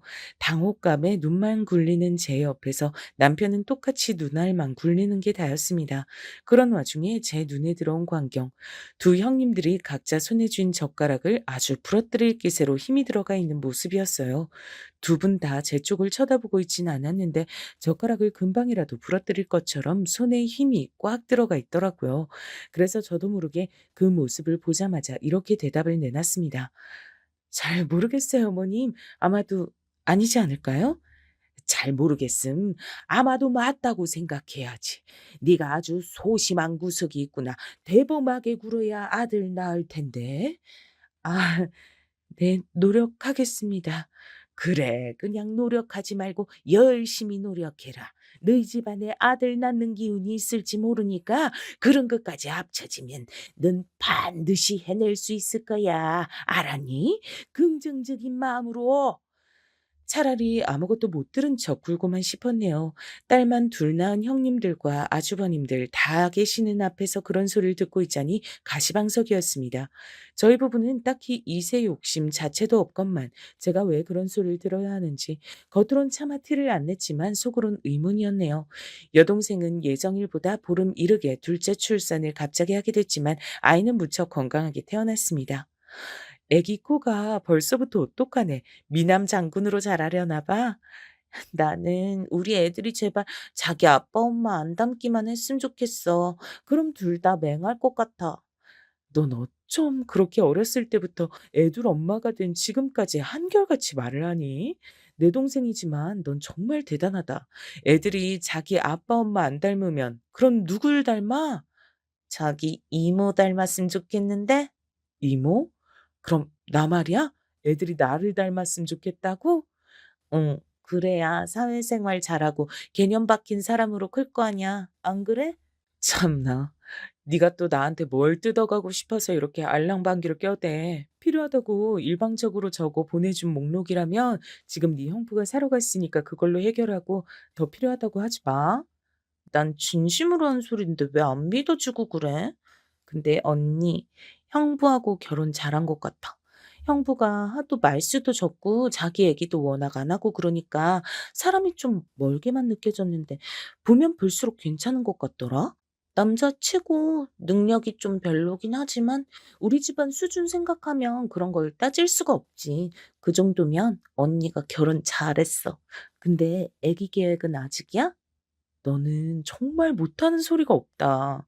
안 그래도 시댁 갈 때마다 은근히 그 문제 때문에 눈치 보여. 시부모님이 내가 아들 낳길 바라시는 것 같아서 좀 그렇더라. 나랑 네 형부는 애기 욕심이 크게 없어. 그냥 살다가 생기면 생기는 거고 말면 마는 거지. 언니, 그러다 나중에 그때 좀 노력해 볼 걸. 이렇게 후회한다? 한 살이라도 젊을 때 애를 써야 돼. 저는 여동생의 말을 반쯤 흘려들으려고 했는데요. 여동생이 남편한테도 똑같이 그런 소리를 하는 바람에 무용지물이었습니다. 남편도 반쯤 설득을 당해서 안 되더라도 우리가 임신이 되도록 노력은 많이 해봐야 하는 거 아니냐고 저한테 그런 소리를 곧 해오더라고요. 전 동생들을 제 자식 마냥 돌봤던 터라 제 자식을 또 낳아 키우는 게 마냥 손꼽아 기다려지진 않았어요. 하지만 남편의 말을 외면하기는 어려워서 같이 노력을 좀 해보기로 했습니다. 그리고 몇 달 뒤 정말로 제가 임신을 해버린 거예요. 자연 임신이요. 컨디션이 안 좋아서 테스트기를 사봤더니 임신이었습니다. 이게 뭔 일인가 싶었죠. 남편하고 둘 다 기쁨 반, 놀람 반이었던 것 같아요. 그러고 바로 이틀 뒤에 시댁에 가는 일정이었습니다. 원래 있던 일정이었어요. 형님들하고 같이 부엌 일을 하는데 큰형님께서 과일주를 찬장에서 꺼내시는 거예요. 맛있는 거 한 잔씩 마시고 일을 하자고 하셨죠. 속이 안 좋단 핑계로 거절했더니 오히려 과일주는 소화에 좋다면서 도리어 더 강한 권유가 들어왔습니다. 하는 수 없이 저는 벌써 이렇게 공개를 할 생각은 없었지만 진실을 털어놓고 말았죠. 저 사실은 제가 임신을 해서요. 술은 좀 어렵겠어요. 뭐? 작은 올케 그게 진짜야? 임신이라고? 언제 알았는데? 얼마나 됐어? 이틀 전에 알았어요. 내일 병원 가려고 예약해뒀고요. 어쩌다 보니까 남들보다 늦은 나이에 아기를 품게 됐네요. 왠지 좀 쑥스러워요. 쑥스러워할 일이긴 하지. 작은 올케 나이가 몇인데 임신이라니. 그럼 무조건 내년 출산인데 그땐 나이를 더 먹겠네. 태어날 아이하고도 나이 차이가 더 날 테고 좀 그렇다. 마냥 축하해 주기엔 뱃속 애기 입장이 걸려서 마음이 약간 씁쓸하다. 큰형님의 말씀에 제 얼굴이 뜨거워졌어요. 과일주를 마시지도 않았는데 얼굴에 열이 오르더군요. 왠지 모를 수치심이 들었습니다. 작은 형님께선 갑자기 저와 눈도 안 마주치시고 고개를 휙 돌리신 채로 딴청을 피우고 계셨죠. 두 분 다 임신을 축하한다는 소리를 안 해주시더라고요. 그런 소리를 바란 것도 아니었지만 너무 쌀쌀맞은 반응이 상처가 됐습니다. 병원에 가보니까 임신이 확실했고 10주 정도 됐다고 했어요. 남편하고 그제야 제대로 실감이 나서 양가에 정식으로 알려드렸습니다. 친정 부모님께선 깜짝 놀라며 신기해하셨고 시부모님께선 놀란 숨을 삼키시더니 아이 성별이 뭐냐고 그것부터 물어보셨어요. 아직 아이 성별은 전혀 모른다고 말씀드렸죠. 여동생한테 이해하길 전했더니 제 시부모님이 무척 특이하신 분들 같다 그랬어요. 전 내친 김에 제 형님들 얘기도 해버렸습니다. 터놓을 상대가 여동생뿐이더라고요. 언니, 그 아줌마들 진짜 뭐야? 얘기만 들어도 대박 싸가지 없네? 언니가 집안의 관심 독차지할까 봐 질투하는 것 같아. 설마 그러겠어? 그냥 내가 마음에 안 드는 모양이야. 그래도 너한테 털어놓으니까 마음이 가볍네. 전 진작에 형님들이 절 아래로 낮잡아 보고 있다는 걸 느끼고 있었기에 너무 많이 상처받고 서운해하지 않으려고 애를 썼네요. 하지만 그로부터 얼마 지나지 않아 시댁에서 다시 마주쳤을 때 쌀쌀맞은 두 사람의 반응을 보고 속이 너무 답답해져서 제가 먼저 말을 꺼내고야 말았습니다. 동생들을 어르고 달래던 습관이 이럴 때 또 발동이 되더라고요. 제가 임신을 한 게 어느 부분에서 마음에 안 드시는 거예요? 그냥 터놓고 얘기해 주시면 좋겠어요. 속이 담아도 봤자 형님들만 답답하고 저도 눈치 보이고 그럴 뿐이잖아요. 그리고 저는 괜한 계기를 만들었다고 곧 후회를 하게 됐습니다. 왜냐면 기다렸다는 듯이 형님들께서 저에게 쏟아낸 말들이 전부 빗으로 꽂혔기 때문이에요. 작은 올케가 어떤 사람인지 그 배경을 몰랐다면 또 모를까. 알고 있으니까 태어날 아이가 너무 안 됐다는 생각이 드는 게 어쩔 수가 없네. 작은 서방님이 벌이가 좋은 것도 아닌데 작은 올케는 친정이 그 모양이라서 본인이 백날 첫날 가장 노릇이나 하지. 그래 가지고서 자기 자식에게 자랑스럽게 물려줄 수 있는 게 어디 하나라도 있겠어? 내 생각도 비슷해, 옳게. 솔직히 아이를 가진 건 너무 아이 입장에서 생각을 못한 것 같아. 아이가 옳게 같은 수준의 엄마한테서 태어나고 싶겠어? 엄마 나이도 이렇게나 많은데? 안 태어나고 싶은데 선택권이 없으니까 어쩔 수 없이 강제로 태어나는 거지 뭐. 아이 입장에선 너무 답답하지. 나나 형님 정도여도 애 둘 키우기 쉽지 않은데. 옳게 같은 사람이라면 아이를 안 낳는 게 솔직히 아이를 위하는 길이라고 봐. 생각지도 못하게 아이 입장이란 소리를 들으니까 말문이 턱 막히더라고요. 단 한 번도 그런 식으로 생각을 못 해봤기 때문에 엄청 난감했죠. 할 수만 있다면 쥐구멍에 숨고 싶을 만큼 그 순간이 모욕적으로 느껴졌습니다. 너무 당황한 나머지 형님들의 무례를 따지지도 못하고 저는 그 자리를 벗어나는 것에만 급급했어요. 집으로 가는 동안 남편이 무슨 일 있었냐고 물었는데 굳이 이런 머리 아픈 주제를 나누고 싶지 않아서 전 별일 없었다고 둘러댔습니다. 지금까지 열심히 살았는데 적어도 내 가족들에겐 부끄러울 것 없이 떳떳하고 당당하게 그렇게 살았는데 내 아이를 갖는 것도 남의 시선으로 보자면 자격이 안 될 정도로 내가 형편없는 인물인가? 내가 살아온 게 고작 그 정도의 인생이었나? 남의 말 때문에 크게 휘둘리고 싶지 않았건만 자괴감이 드는 것만은 막을 수가 없었습니다. 그런 와중에 여동생과 통화를 하게 됐는데 잠긴 목소리를 숨길 힘이 없어서 그대로 드러내고 말았어요. 절 걱정하길래 있었던 일을 다 알려주진 않고 그저 형님들하고 얘기를 하다가 속상한 점이 있었다는 정도로만 설명을 했죠. 못돼 처먹은 형님들에게 이상한 소리를 듣고 싶지 않아 일부러 다음번에 시댁에 안 갔습니다. 그렇게 몇 주를 발길을 끊었다가 꼭 가야 할 건수가 있어서 가게 됐어요. 시부모님께선 싱글벙글 웃는 얼굴로 저희 부부를 맞아주셨죠. 이리 와라, 어서 와. 우리 집안 손자를 배에 품고 있어서 그런가. 얼굴도 전보다 유달리 고와 보이네. 며칠 전 제 뱃속의 아이가 아들임을 시부모님께 따로 연락해서 알려드린 바 있었습니다. 형님들과 아주버님들은 이 자리에서 처음 듣는 것이었고요. 다들 놀란 표정들이더라고요. 특히나 형님들의 표정들이 아주 어두웠습니다. 연락도 안 받고 코빼기도 안 비추더니 아들 임신했다고 일부러 유세 떠느라 그랬구나. 작은 올케 참 멋지다.